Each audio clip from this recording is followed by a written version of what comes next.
जय श्री राम, जय श्री बालाजी महाराज भक्तों। मैं बालाजी का छोटा सेवक, बालाजी का यूट्यूब चैनल बालाजी की कृपा और वंशु डीपी के व्लॉग्स, दोनों चैनल जो हनुमान जी चला रहे हैं, इसमें आपका हार्दिक स्वागत करता हूं। कैसे हो आप सब? मेरे और हनुमान जी की तरफ से आपको जय श्री राम। देखिए, मैं आपको बहुत लोगों के अनुभव भी बताता हूं, ठीक है।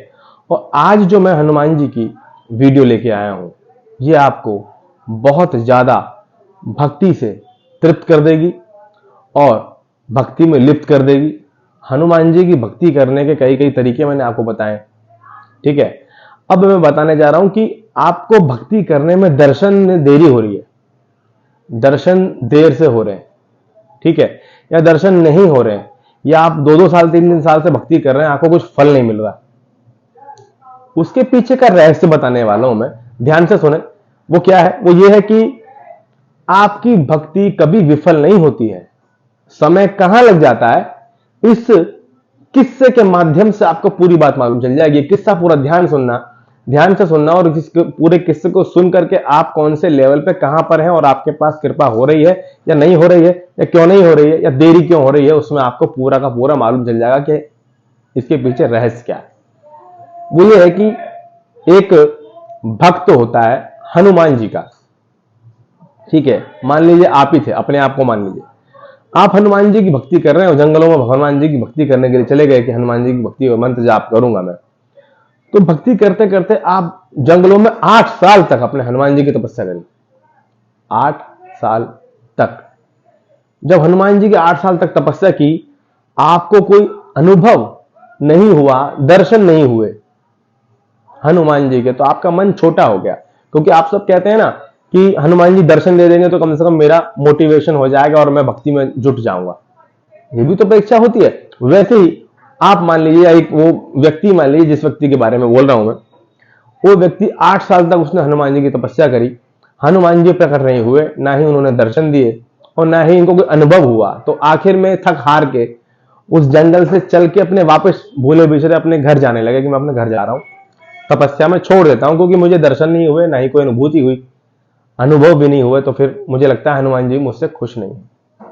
मन में संकोच आ गया। ये भी एक इनकी परीक्षा थी। पूरी बात समझना, परीक्षा कहां पे ली गई है। तो जब ये चलने लगे हैं, तो जहां पे अपनी समाधि, जहां पे इन्होंने अपना आसन लगा रखा था, वहां से चल करके जब आधा किलोमीटर ही गए हैं, जंगल के अंदर ही एक और तांत्रिक बैठा हुआ था, जो कि एक प्रेत, बहुत खतरनाक प्रेत, राक्षस प्रेत को उसने सिद्ध कर रखा था। वो क्या कहता है इनसे, ये जा रहे होते हैं मायूस होकर के कि भाई हो गई सी साधना हनुमान जी की, नहीं आए ना हनुमान जी। बल्कि उसने ये बोला, कर लिया हनुमान की साधना, नहीं आया ना हनुमान, ऐसे बोला। अरे मैं बता रहा हूं, मेरे वाले राक्षस प्रेत की साधना कर, 2 दिन में सिद्ध हो जाएगा और जो तू कहेगा वो काम करेगा। तो इसे लगा कि मैंने 8 साल तो हनुमान जी की तपस्या कर ही ली, तो कुछ मुझे लग नहीं रहा मिला। मुझे लग रहा, इनको लग रहा था कि मुझे कुछ नहीं मिला, ना दर्शन मिले, ना अनुभूति हुई, ना अनुभव हुए। तो फिर मुझे लगता है कि इसके राक्षस प्रेत की ही मैं साधना कर लेता हूं, कुछ तो मुझे मिलेगा, कुछ तो घर पे जाकर मुंह दिखाऊंगा, बोलूंगा ये काम कर सकता हूं मैं, ये कर सकता हूं, ये करता हूं, ये कर सकता हूं। इतना तो मैं कर ही दूंगा, लोगों को दिखा दूंगा कि मैंने कुछ तो किया। तो ये बैठ गया साधना करने उस राक्षस प्रेत की। जब उस राक्षस प्रेत की साधना करने के लिए बैठ गया, साधना की, 4 से 5 घंटे में वो सामने आ गया, हंसता हुआ सामने आया। तो इसने आंख खोली, आंख खोल के जब इसने देखा तो वो कम से कम 100 मीटर दूर खड़ा था। तो उन्होंने बोला, पास आओ, जब मैंने आपका मंत्र जाप, आपका पाठ किया है, आप पास आओ जब आपको सिद्ध किया है। तो वो प्रेत, राक्षस प्रेत क्या बोलता है, भाई मेरी औकात नहीं है मैं तेरे पास तक आ जाऊं। उसने बोला, क्यों, ऐसे क्यों? कि जिसकी तूने साधना की थी ना 8 साल पहले, उसका नाम भी नहीं ले सकता मैं। उसका ऑरा तेरे चारों तरफ इतना घूम रहा है कि अगर मैं 100 मीटर से अंदर आया, भस्म हो जाऊंगा। इतना कहते ही भाई साहब, ये जो व्यक्ति था, जो साधना राक्षस ही कर रहा था, बाद में ये कांप गया और उसने बोला, मेरे से गलती हो गई प्रभु। वापस उसी स्थान पे पहुंचा जहां पे ये हनुमान जी की साधना कर रहा था। वापस साधना के 1 महीना हनुमान जी ने दर्शन दिए। जब हनुमान जी ने दर्शन दिए तो उसने पूछा, प्रभु आए क्यों नहीं आप आए क्यों नहीं? तो इन्होंने, हनुमान जी महाराज ने बोला कि मैंने तेरी परीक्षा ली थी पहली बात तो, कि तू मेरी भक्ति छोड़ करके दूसरी जगह जाएगा कि नहीं जाएगा। और तेरे साथ 3 प्रेत थे, इन 8 साल की भक्तियों में वो सारे भस्म हुए हैं, और भस्म होने का बाद उनकी मलिनता खत्म हुई है। कुछ तंत्र भी तेरे घर वालों ने कर रखा था, वो भी खत्म हुआ है। उसके बाद तेरा ऑरा इतना बढ़ा दिया था, और मैं दर्शन देने वाला ही था, बस मैंने सोचा आने से पहले तेरी परीक्षा ले लूं, और उस परीक्षा में तेरा ईमान डगमगा गया और तू उठ के चल दिया, तू राक्षस की तरफ चल दिया। अरे उस राक्षस की क्या औकात है। इसने हाथ पैर जोड़ लिया हनुमान जी के, प्रभु मुझसे गलती हो गई, पांव पकड़ता हूं आपके, और मुझे क्षमा करो, मैं कभी ऐसी गलती नहीं करूंगा, मुझे माफ करें। हनुमान जी ने आशीर्वाद दिया और अंतर्ध्यान हो गए। कहने का मतलब क्या है, आप अपनी भक्ति को कम मत लो।